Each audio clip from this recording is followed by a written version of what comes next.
রান্না বান্না যে আমার খুব শখের একটা জিনিস একদমই এরকম না, তবে যতটুকুই রান্না করি না কেন সবসময় খুব যত্ন করে রান্না করার চেষ্টা করি আমি, যাতে করে বাড়ির সবাই খুব আয়েশ করে আরাম করে খেতে পারে। আজকে হঠাৎ করে আমার কাজের খালা আসে নাই, যার কারণে বাসায় আজকে অনেক কাজ করতে হয়েছে আমার। চেয়েছিলাম একবার ডাল ভাত রান্না করি, পরে হঠাৎ করে মনে হলো জাহিনের বাবা অফিস থেকে এসে আগে রান্নাঘরে ঢুক, তারপরে সে যদি দেখে ডাল ভাত রান্না করেছি নিশ্চয়ই তার মনটা খারাপ হবে। আজকে একা হাতেই বাড়ির সমস্ত কাজ শেষ করেছি, কাজ শেষ করে এখন আসছি রান্না বান্না করতে। আজকে রান্না করব কাঁচা মরিচের বাটায় ইলিশের ঝোল। প্রথমেই আপনারা দেখেছেন আমি কিন্তু ইলিশ মাছগুলি হলুদ মরিচ আর একটু লবণ দিয়ে মেখে রেখেছি, তারপরে কিছু কাঁচা মরিচ হালকা টেলে নিয়ে সেটা পাটায় বেটে নিয়েছি, সাথে দিয়েছিলাম অল্প কিছু রসুন। কাঁচা মরিচ আর রসুন বাটা হয়ে গেলে অল্প কিছু পেঁয়াজও বেটে নিলাম। এমন না যে সবসময় আমি পাটায় বেটে মশলা দিয়ে তরকারি রান্না করি, সবসময় ব্লেন্ডারে বাটা মশলা দিয়ে তরকারি রান্না করা হয় আমার, তবে আজকে একটু শখ হলো যে মশলা বেটে রান্না করব। যাক, এখানে আমার মশলা বাটা শেষ। এখানে আমি কিছু শীতের সবজি নিয়ে নিলাম, শীতের সবজিগুলি দিয়ে আজকে ইলিশ মাছ রান্না করা হবে। এখানে আমি সবজিগুলো কেটে নিয়েছি, সবকিছু রেডি করে এখন চলে যাব রান্না করতে। রান্না করতে যত না সময় লাগে সবকিছু কেটে বেছে ধুয়ে পরিষ্কার করতে অনেকটা সময় লেগে যায়। তারপরে হাঁড়িতে তেল দিয়ে আর একটু পেঁয়াজ আগে থেকে কেটে রেখেছিলাম সেগুলি দিয়ে ভেজে এখন একটু বাটা মশলাগুলি দিয়ে দিলাম, সাথে একটু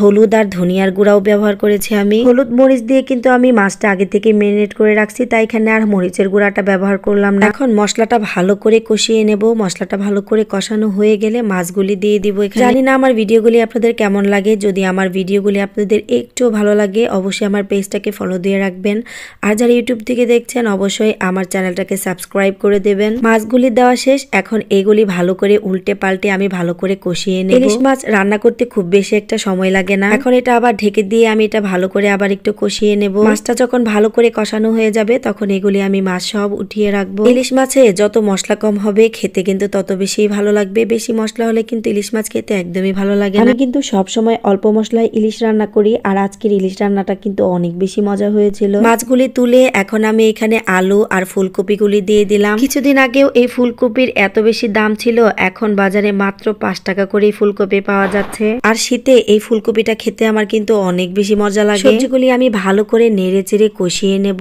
এখানে সবজিটা কষানো শেষ, এখানে আমি ঝোলের পানি দিয়ে দিলাম, সাথে আগে থেকে কেটে রাখা টমেটো গুলিও দিয়ে দিলাম। আসলে যে কোনো জিনিসই যত্ন করে রান্না করলে সেটাই অনেক বেশি ভালো লাগে। ঝোলটা যখন ভালো করে ফুটে উঠবে তখন এখানে আমি মাছগুলি দিয়ে দেব। মাছগুলি দিয়ে এখন এটা ভালো করে আমি রান্না করে নেব। ঝোলটা যখন একটু গাঢ় হয়ে যাবে তখন আমি তরকারিটা নামিয়ে ফেলবো। যাই হোক, অবশেষে আমার ইলিশ রান্না করা একদমই কমপ্লিট। ওই যে প্রথমে বললাম আজকে সারাদিন অনেক কাজ করেছি, তাই আজকে আমার রান্না বান্না অনেক লেট হয়ে গেছে, যার কারণে দুপুরের খাবার দাবারটাও আজকে অনেক লেট করে করেছি। যেহেতু দুপুরে আমার কিছুই খাওয়া হয়নি তাই আমার প্রচন্ড ক্ষুধা পেয়েছিল, তাই গরম গরম ভাত আর তরকারি নিয়ে খাওয়া শুরু করলাম। রান্নাটা কিন্তু অনেক বেশি মজার হয়েছিল মাশাআল্লাহ। আজকের ভিডিওটা এই পর্যন্তই, সবাই ভালো থাকবেন, আল্লাহ হাফেজ।